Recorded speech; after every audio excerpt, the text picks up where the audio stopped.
Après la Commission européenne, la Maison-Blanche et le Parlement danois, c'est au tour du Parlement européen de demander aux députés et à l'ensemble de son personnel de bannir l'application chinoise de partage de vidéos TikTok de leur appareil professionnel. Pourquoi? Parce qu'il y a, selon ces institutions, un risque d'espionnage.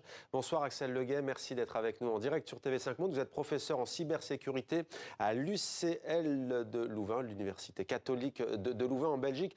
TikTok est-il vraiment dangereux? Bonsoir.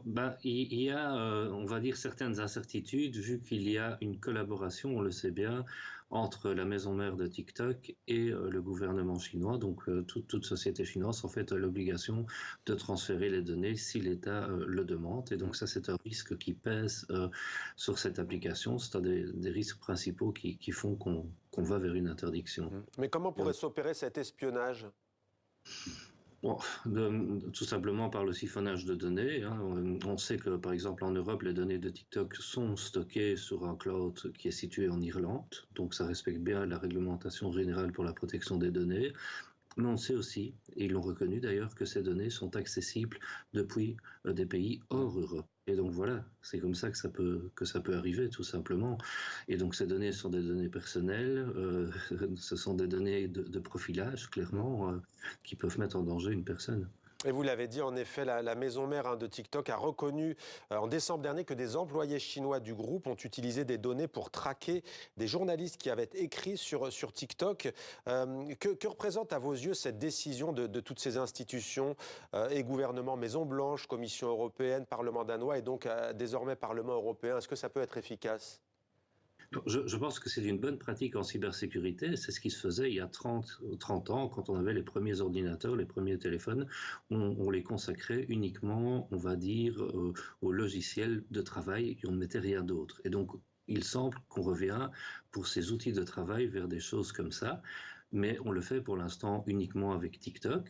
Je pense que il faut y penser, il faut le discuter, c'est nécessaire.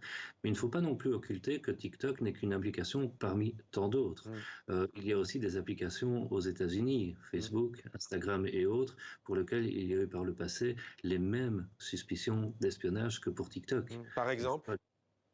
On sait que la NSA, en 2013-2014, quand il y avait le Patriot Act, ne se privait pas de demander certaines informations. On l'a encore vu aussi avec le FBI et certains problèmes sur les iPhones. Donc on sait que régulièrement, les agences gouvernementales sollicitent, on va dire, ces géants du web pour obtenir des informations. Et ça ne se fait honnêtement pas qu'en Chine. Justement, c'est intéressant ce que vous nous dites parce que les GAFAM sont américains. TikTok, on le dit, c'est une société chinoise. Pourquoi l'Europe n'a-t-elle pas ses propres géants du numérique et est-ce que d'ailleurs ce serait plus sûr pour les utilisateurs européens?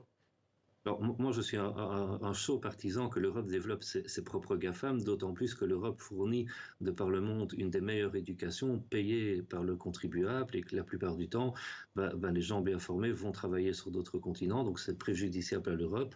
Et donc on se retrouve dans une situation où en fait l'Europe régule ce qu'elle ne produit plus elle-même. Mais pourquoi ce n'est pas le cas aujourd'hui? Pourquoi il n'y a pas de TikTok européen ou de Facebook européen ou d'Instagram européen? J'ai un peu l'impression que les gens n'y croient pas. Je me rappelle d'une conversation il y a quelques années, j'étais interviewé avec exactement la même question et j'avais dit on a tout pour faire un GAFAM européen.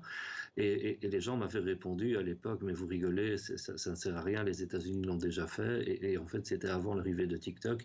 Et on voit maintenant que TikTok prend la place des GAFAM américains. Donc c'était tout à fait faisable. On manque juste en Europe de quelque chose qui est fondamental, qui s'appelle le rêve européen et l'ambition. C'est tout ce qui nous manque et la cohésion derrière, mais techniquement, on en est tout à fait capable et intellectuellement, on est tout à fait capable aussi.